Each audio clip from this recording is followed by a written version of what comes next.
TV KPM.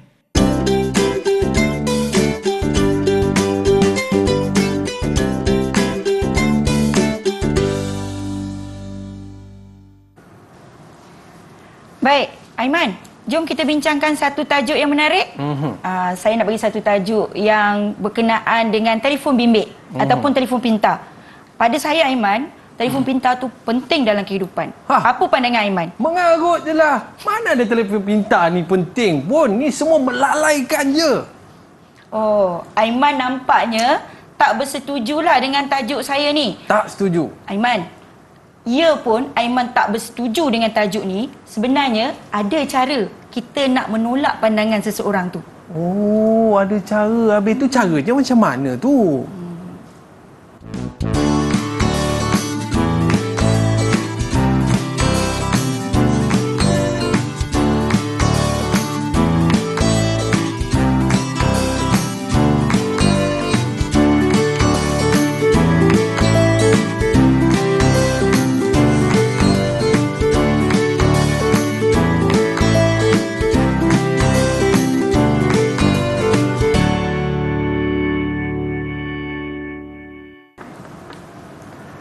Hai, Assalamualaikum warahmatullahi wabarakatuh dan salam sejahtera kepada para penonton Didik TV KPM. Anda bersama saya Aiman Sufian Azman pada hari ini dalam slot pentaksiran Bilik Darjah, dan bersama dengan kita pada hari ini jurubahasa isyarat iaitu Cikgu Zaini Zainal Abidin. Apa khabar Cikgu? Baiklah, terima kasih Cikgu kerana bersama dengan kita pada hari ini. Dan bersama dengan kita pada hari ini guru kesayangan kita iaitu Cikgu Hasfariza Abdul Hamid daripada Sekolah Menengah Kebangsaan Kampung Soeharto, Kuala Kubu Baru, Selangor dalam slot pentaksiran Bilik Darjah dalam bahasa Melayu tingkatan 4 dan tingkatan 5. Apa khabar Cikgu? Khabar baik. Aiman, apa khabar? Baik, Alhamdulillah. Terima kasih Cikgu kerana bersama dengan kita pada hari ini dalam slot pentaksiran Bilik Darjah. Boleh Cikgu, kita nak mulakan sekarang? Ya, boleh. Okey, dipersilakan Cikgu. Okey, terima kasih Aiman. Baik, saya mulakan slot pada hari ini dengan pengenalan PBD. Baik, murid-murid sekalian, PBD ni secara umumnya merupakan satu pentaksiran ataupun satu proses yang mana dilakukan secara berterusan di dalam bilik darjah, yang mana tujuannya adalah untuk mendapatkan maklumat tentang perkembangan siapa, perkembangan murid, kemajuan murid, kebolehan dan penguasaan murid terhadap matlamat kurikulum yang dihasratkan. Maknanya lebih kepada standard kandungan dan juga standard pembelajaran. Itu secara umumnya lah. Baik, nak tanya sikit lah kan anak-anak di rumah ataupun murid-murid di rumah ni, apa itu PBD sebenarnya? PBD ni, saya dah ulang tadi kan, saya dah sebut adalah proses untuk mendapatkan maklumat tentang perkembangan murid yang dirancang oleh guru. Maknanya nak buat pentaksiran ni cikgu kena rancang. Selepas cikgu merancang, cikgu perlu melaksanakan. Kemudian dilaporkan oleh siapa? Oleh guru mata pelajaran yang mengajar. Okey. Seterusnya, PBD ni kita laksanakan secara berterusan. Contoh, saya mata pelajaran Bahasa Melayu ada 6 waktu PDP-nya. Maka sepanjang 6 waktu tu, saya akan sesuaikan untuk melaksanakan PBD secara berterusan. Yang mana saya perlu menentukan tahap penguasaan murid pada sesi tersebut. Baik, secara umumnya pelaksanaan PBD ni ada dua sebenarnya. Yang pertama secara formatif, iaitu dilaksanakan dalam PDP, dan yang kedua tu ialah sumatif. Maknanya guru akan melaksanakan PBD sumatif ini ketika akhir sesuatu tajuk ataupun unit pembelajaran yang diajar, ataupun dalam penggal, contoh peperiksaan, ujian, tapi kita taklah namakan sebagai peperiksaan dan ujian lagi, lebih kepada PBD sumatif. Okey, dalam hal pelaksanaan PBD ni sebenarnya guru kena merancang, kena membina item jika perlu, dan juga instrumen pentaksiran, yang mana semua ini perlu ditadbir, diperiksa, direkod dan dilaporkan. Tahap penguasaannya itu berdasarkan DSKP, iaitu Dokumen Standard Pembelajaran dan Pentaksiran. Okey, seterusnya. Inilah perkara-perkara yang ada dalam DSKP. Yang pertama, kita ada standard kandungan. Standard kandungan ini sebenarnya merupakan satu penyataan spesifik tentang perkara yang murid perlu tahu. Tentang perkara yang murid perlu tahu dan boleh lakukan dalam tempoh persekolahan. Okey, tempoh persekolahan ni sebenarnya standard kandungan ni dari tingkatan 1 sehingga tingkatan 5 sama. Okey, yang berbeza ialah standard pembelajaran. Maknanya standard pembelajaran ni mengikut tingkatan lah, tapi masih berada dalam ruang lingkup standard kandungan. Okey, kita tengok apa itu standard pembelajaran. Standard pembelajaran ialah penetapan kriteria ataupun indikator kualiti pencapaian ataupun pembelajaran yang diperoleh oleh murid. Yang mana saya sebagai cikgu boleh ukur. Maafkan saya. Seterusnya, yang inilah yang kita nak laksanakan, iaitu standard prestasi. Okey, standard prestasi ni ditunjukkan dalam tahap-tahap tertentu. Tahap-tahap tertentu itu melibatkan sesuatu perkara yang telah dikuasai oleh murid. Contoh, kita ada kemahiran dengar tutur, kita ada kemahiran membaca, kita ada kemahiran menulis. Okey, seterusnya, inilah contoh. Contoh standard pembelajaran yang saya akan bincangkan nanti, iaitu 1.7.1 yang mana murid akan berbincang tentang sesuatu perkara dengan mengemukakan idea yang bernas dan rasional. Okey, tentang apa? Tentang sesuatu perkara. Baik, seterusnya ini adalah contoh, contoh standard prestasi untuk kemahiran mendengar dan bertutur. Okey, ada 6 tahap penguasaan yang terdiri daripada 1 sangat terhad, 2 terhad, 3 memuaskan, 4 baik, 5 sangat baik dan 6 ialah peringkat cemerlang. Baiklah, ini sahajalah penerangan secara umum tentang standard prestasi kemahiran mendengar dan bertutur dalam PBD menengah atas. Baiklah Aiman, kembali kepada Aiman. Baiklah cikgu, baru saya faham kenapa salah saya membantah sebentar tadi cikgu. Rupanya ada cara untuk kita lakukan. Baik cikgu, kita nak berehat seketika. Para penonton jangan ke mana-mana, kembali selepas ini Didik TV KPM.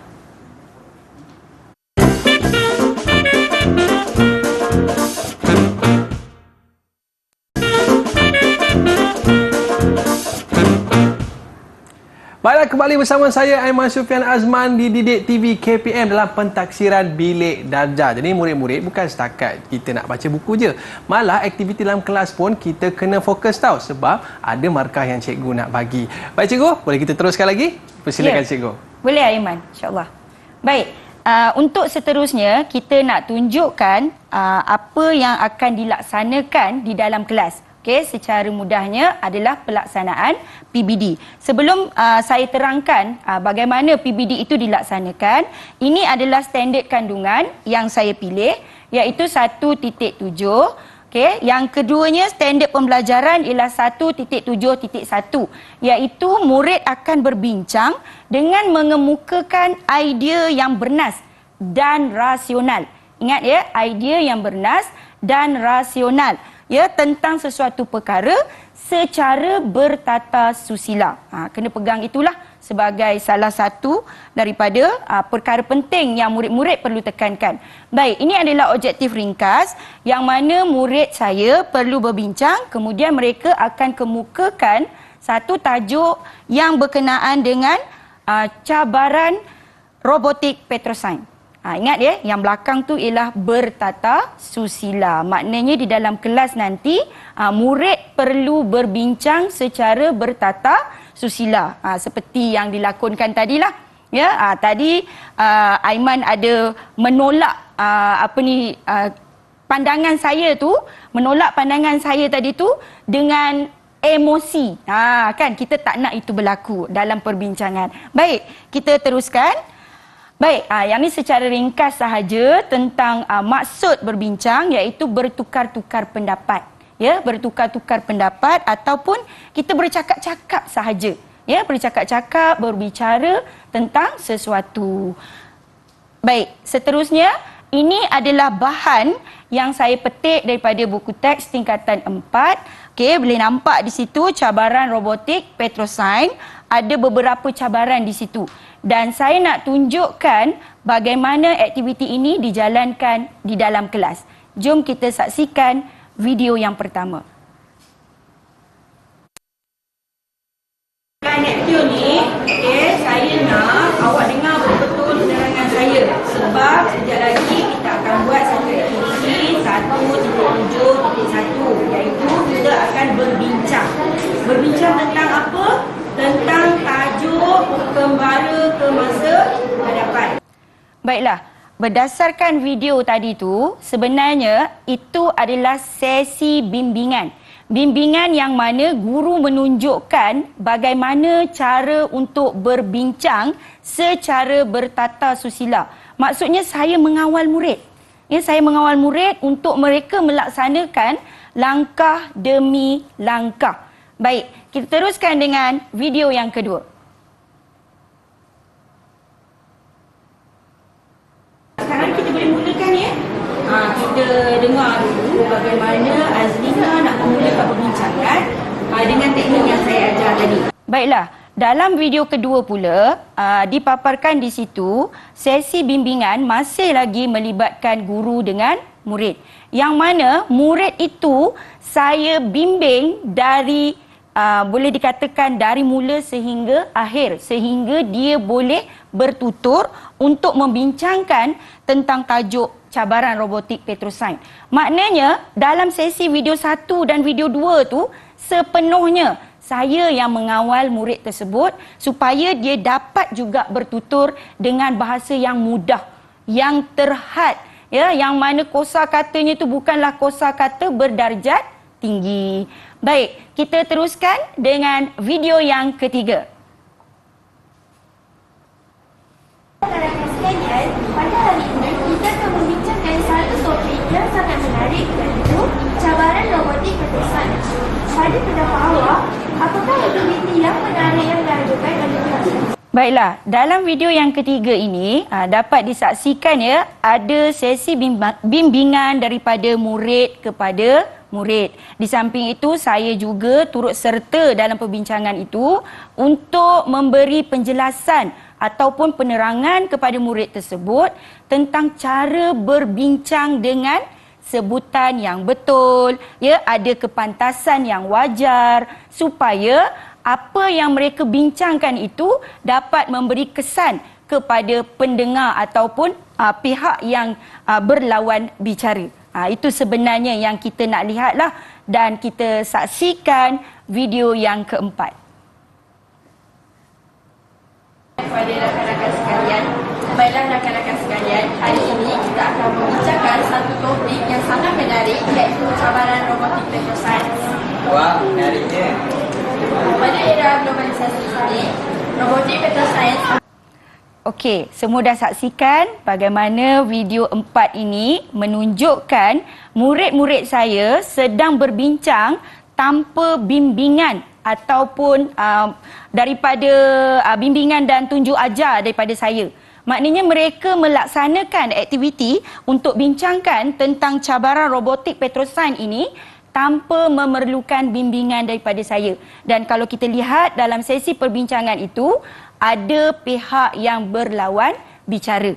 Maknanya dia dia berada dalam situasi perbincangan yang mana A bercakap akan disambut oleh B, C dan seterusnya. Okey, itu sahaja tentang video. Baik, kita teruskan dengan yang berikutnya. Okey, apa yang penting sebenarnya dalam pelaksanaan PBD ini, iaitu pentaksiran bilik darjah.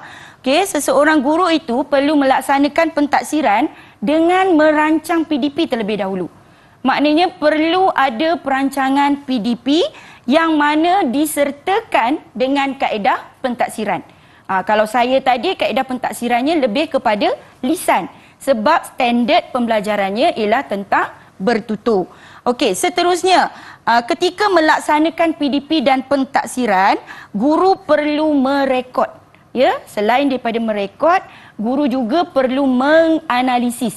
Okey, perlu menganalisis tahap penguasaan murid dan dia perlu melakukan tindakan susulan.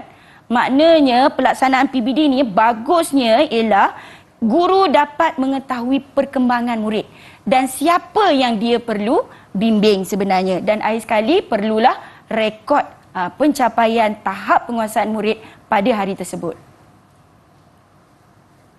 Baiklah, itu sahaja tentang aktiviti pelaksanaan PBD di dalam kelas. Baiklah, kita teruskan kepada Aiman. Baik, cikgu. Baru saya faham, cikgu. Rupanya dalam perbincangan, kita kena jaga tata susila. Nampak, cikgu? Boleh bincang elok-elok, apa nak marah-marah? Okey, baik. Para penonton sekalian, jangan ke mana-mana. Kembali selepas ini di Didik TV KPM.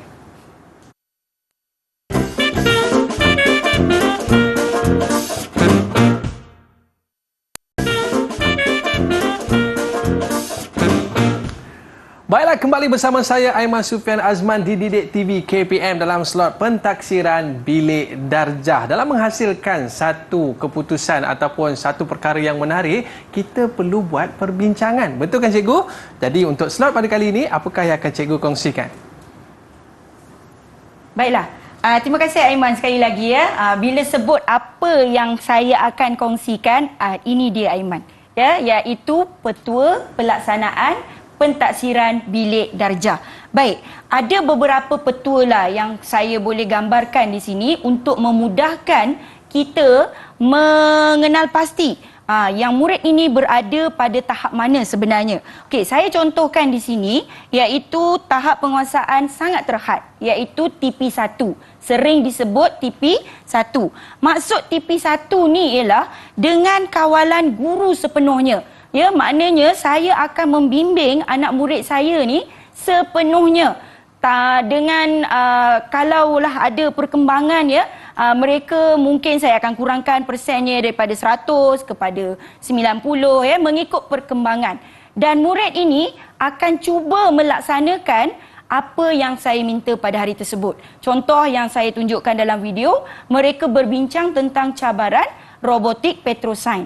Jadi murid saya ni akan cuba bertutur dengan bimbingan saya. Sebab tu saya ada di sebelahnya untuk dia berbincang dalam kumpulan tersebut. Tapi bahasa yang digunakan adalah sangat terhad ya. Maksudnya perbincangannya itu adalah perbincangan yang biasa ataupun umum sahaja. Baik, petua yang kedua ialah untuk tahap penguasaan 2 ataupun TP2 yang mana dengan separa kawalan guru. Maknanya ada perkara-perkara tertentu yang saya beri kepercayaan kepada murid ini. Contoh, katakanlah dia tak faham ya, murid ni tak faham apa itu robotik. Mungkin saya perlu bimbing kepada dia. Okey, robotik ni sebenarnya berdasarkan bahan ada 3. Kita bagi tahu robotik sumo apa. Kita cerita dulu dekat dia supaya dia dapat bertutur juga walaupun dalam keadaan yang orang kata apa, perkataan-perkataan yang dia sampaikan itu terlalu mudah. Yang penting dia bertutur ya, dengan bimbingan dan kawalan daripada guru. Baik, yang seterusnya ialah TP3. TP3 ni murid dia dah boleh berdikari. Berdikari ni maksudnya dia ada bimbingan daripada guru, tapi bimbingan tu sekadar tugasan sahaja. Maknanya saya beri penerangan ringkas, okey, seperti yang ditunjukkan tadi, Aiman, sebenarnya kita nak menolak pandangan seseorang, kita perlu ada cara. Kan? Kita tak boleh menolak dengan penuh emosi, mesti ada tata susila. Itu yang saya tekankan dalam awalan tadi tu ya.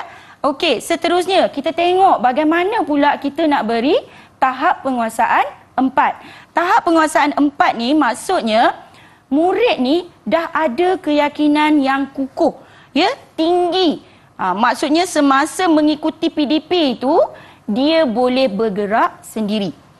Dia dengar je arahan daripada saya, dia boleh bergerak sendiri melaksanakan tugas-tugas yang diberikan. Okey, dalam TP4 ni sebenarnya kalau tengok dalam video tadi ya, ada murid saya tunjukkan bimbingan rakan dan juga rakan. Yang ni sebenarnya terbaik. Menurut pandangan saya, ini adalah satu proses perkembangan yang baik kepada murid kerana kadang-kadang saya jadi cikgu, saya rasa kadang-kadang bahasa yang kita sampaikan tu sukar untuk difahami oleh murid-murid. Jadi kita kita manfaatkan guru muda. Ya, guru muda ni kita letak dalam kumpulan tertentu, kemudian kita biarkan mereka membimbing rakan dengan perkara-perkara yang ada di sinilah. Contoh tadi kalau kita nak berbincang tentang cabaran robotik petrosains, ada sesi soal jawab. Ya, ada pandangan yang bersetuju, ada pandangan yang tidak bersetuju, ya. Ada mungkin ayat yang diberikan itu tak begitu lengkap, ada kesalahan-kesalahan kecil yang mana rakan tersebut boleh beri pembetulan pada masa itu juga semasa sesi bimbingan. Baik, kita teruskan dengan TP5. Baik, TP5 ni maksudnya murid ni dia dah ada keyakinan yang kukuh, ya, keyakinan yang tinggi semasa mengikuti PDP. Yang mana dia boleh manfaatkan untuk diri dia sendiri dan dia boleh menjelaskan kepada orang lain. Contoh tadi sesi perbincangan kan, Aiman sedikit beremosi. Bila dia beremosi, saya memainkan peranan. Aiman, sebenarnya kita perlulah mengawal emosi ketika berbincang. Jadi perkara-perkara ini sebenarnya terkandung dalam perkataan bertata susila. Yang tu yang kita kena berikan ataupun tunjukkan kepada rakan-rakan. Baik, yang ni lah yang terbaik, ya. Iaitu murid boleh menjadi suri teladan. Suri teladan di sini bermaksud murid ni boleh bertindak sebagai guru. Dia boleh bertindak sebagai guru ataupun pembantu guru dalam PDP. Yang ni menyeronokkan.